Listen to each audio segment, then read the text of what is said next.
বিগত কিছুদিন ধরে ত্রিপুরা রাজ্যে আলোচনার কেন্দ্রবিন্দুতে স্মার্ট মিটার। এরই মধ্যে বিভিন্ন সংবাদ মাধ্যম সহ সামাজিক মাধ্যমে স্মার্ট মিটারের দৌলতে অসঙ্গতিপূর্ণ বা অপ্রত্যাশিত বিদ্যুতের বিল আসছে, এই বিষয়গুলো প্রচারিত হওয়ার পাশাপাশি সিপিআইএম, কংগ্রেস সহ বিরোধী রাজনৈতিক দলগুলো স্মার্ট মিটার নিয়ে নিজেদের প্রতিবাদী অবস্থান অব্যাহত রেখে চলেছে।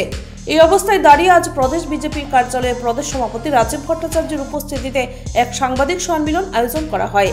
এই সাংবাদিক সম্মেলনে আলোচনা করার সময় রাজীব ভট্টাচার্য দাবি করেন, পরিকল্পনা করে স্মার্ট মিটার নিয়ে রাজ্যের মধ্যে বিভ্রান্তি তৈরি করার প্রয়াস চলছে। এক্ষেত্রে রাজ্যবাসীকে কোনো প্রকার প্ররোচনার ফাঁদে পা না দেওয়ার জন্য রাজীব ভট্টাচার্য আহ্বান জানিয়েছেন আজকের সাংবাদিক সম্মেলন থেকে।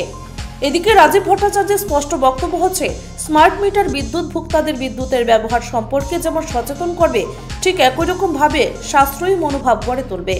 পাশাপাশি আজকের সাংবাদিক সম্মেলনে রাজীব ভট্টাচার্য দাবি করেন, একটা অংশ প্রতিনিয়ত সরকারকে বদনাম করার চেষ্টা করলেও সরকার এবারের যে বাজেট রেখেছে সেই বাজেটের উপর ভিত্তি করে ত্রিপুরা রাজ্যকে এগিয়ে নিয়ে যাওয়ার জন্য কাজ করছে। এরই মধ্যে রাজ্য সরকার পানীয় জল, স্বাস্থ্য থেকে শুরু করে রাজ্যবাসীর মৌলিক চাহিদাগুলো পূরণ করার জন্য কাজ করছে এবং ধীরে ধীরে ভীষণ ডকুমেন্টে দেওয়া সমস্ত প্রতিশ্রুতিগুলো পূরণ করার দিকে রাজ্য সরকার এগিয়ে চলছে বলে আজকের সাংবাদিক সম্মেলন থেকে দাবি করেন রাজীব ভট্টাচার্য। প্রসঙ্গক্রমে এই সময়ের মধ্যে সরকার স্বচ্ছ নিয়ম নীতির মধ্য দিয়ে রাজ্যে বিভিন্ন প্রকার কর্মপ্রত্যাশীদের ভরসা যোগাচ্ছে বলে দাবি করেন প্রদেশ সভাপতি। এখানে উল্লেখ করা প্রয়োজন, স্মার্ট মিটারে বিভিন্ন প্রকারের ভুতুরে বিল আসছে। এই প্রকারের অভিযোগগুলো খণ্ডন করতে গিয়ে গোটা রাজ্যের বিভিন্ন জায়গা থেকে সংগ্রহ করে আনা বিলের কপিগুলো সাংবাদিক সম্মেলনে তুলে ধরেন রাজীব ভট্টাচার্য।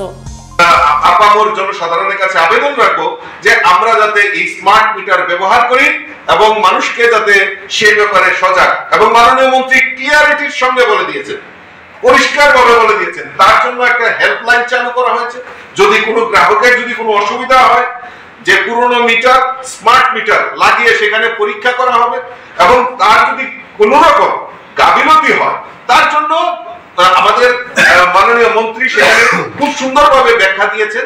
তার জন্য সরকার আপনাদের পাশে রয়েছে, আপনাদেরকে সহযোগিতার জন্য হেল্পলাইন চালু করা হয়েছে। কারোর স্মার্ট মিটার লাগানোর পর যদি কোনো রকম অসুবিধার সম্মুখীন হয়, নিশ্চয়ই আমাদের যে বিদ্যুৎ দপ্তর তার জন্য সক্রিয় ভূমিকা নেওয়ার জন্য ওনারা সদা প্রস্তুত রয়েছেন। ওনারা সেই ব্যাপারে আপনাদেরকে সহযোগিতা করবেন। কাজে আমি আবারও আপনাদের মাধ্যমে সমস্ত ভোক্তাদেরকে আবেদন রাখবো যে আপনারা সেই ইলেকট্রিসিটি যে স্মার্ট মিটার সেটাতে লাগান। ব্যুরো রিপোর্ট, অবিরাম 24x7।